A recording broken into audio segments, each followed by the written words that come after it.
Semua umat Islam, semua umat manusia ini harus saling bekerja sama, saling bergotong royong. Itu maunya Khalifah Umar seperti itu, dan tradisi ini terus dipakai sampai hari ini. Nah, ini mereka ini nggak tahu sejarah itu, bahwa berpolitik di dalam masjid untuk kepentingan kekuasaannya nggak boleh. Kalau menyuarakan kita, misalnya kita diserbu oleh tentara musuh misalnya, oh silahkan Pak, galang kekuatan masjid.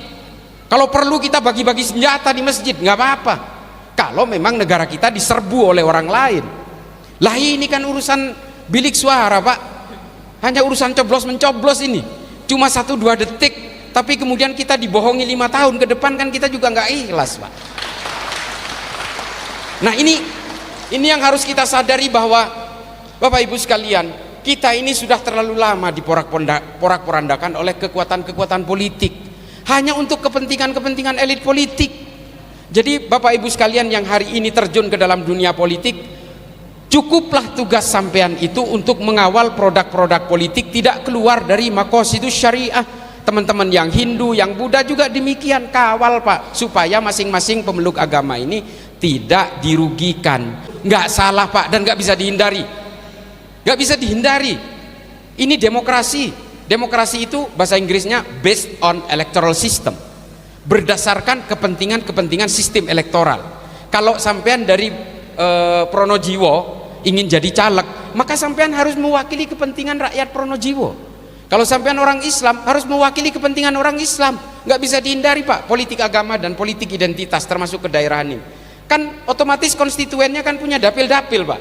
Kalau sampean itu dapilnya di Lumajang, terus sampean ketika terpilih berjuang untuk di Sumatera Utara sana, ya salah Pak, salah itu. Makanya sampean harus berjuang untuk kepentingan konstituen dari tempat di mana dapil Anda itu memilih. Ini nggak bisa dihindari. Yang tidak boleh dilakukan itu adalah politisasi agama, politisasi identitas. Karena saya ini Islam, yang nggak milih saya bukan Islam. Nah ini Pak, offset ini. Nggak boleh kayak begitu. Apalagi misalnya dihubung-hubungkan dengan rumah ibadah dan sebagainya. Kalau saya dipilih, Islam akan jaya. Ada hadis yang mengatakan dalam setiap 100 tahun akan lahir seorang mujaddid, maka pilihlah saya, karena sayalah mujaddidnya. Nah ini kan udah berkembang nih, membawa-bawa hadis gitu kan. Nanti 2024 itu adalah 100 tahun tumbangnya khilafah. Nah inilah kebangkitan khilafah ini, persis 1 abad. Nah kan gitu. Khilafah terakhir itu tumbang 1924 Pak.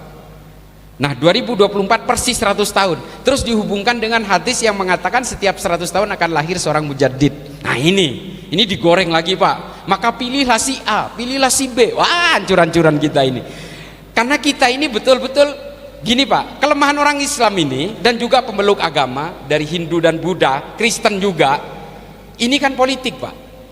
Permusuhan Sunni dan Syiah itu sampai hari ini kan musuhan, udah 1400 tahun lebih.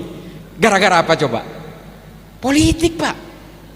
Kubunya Muawiyah bin Abu Sufyan dan kubunya Sayyidina Ali yang kemudian terpisah oleh karena persoalan politik, dan kemudian melahirkan fikih-fikih sendiri, dan dua-duanya saling mengkafirkan coba.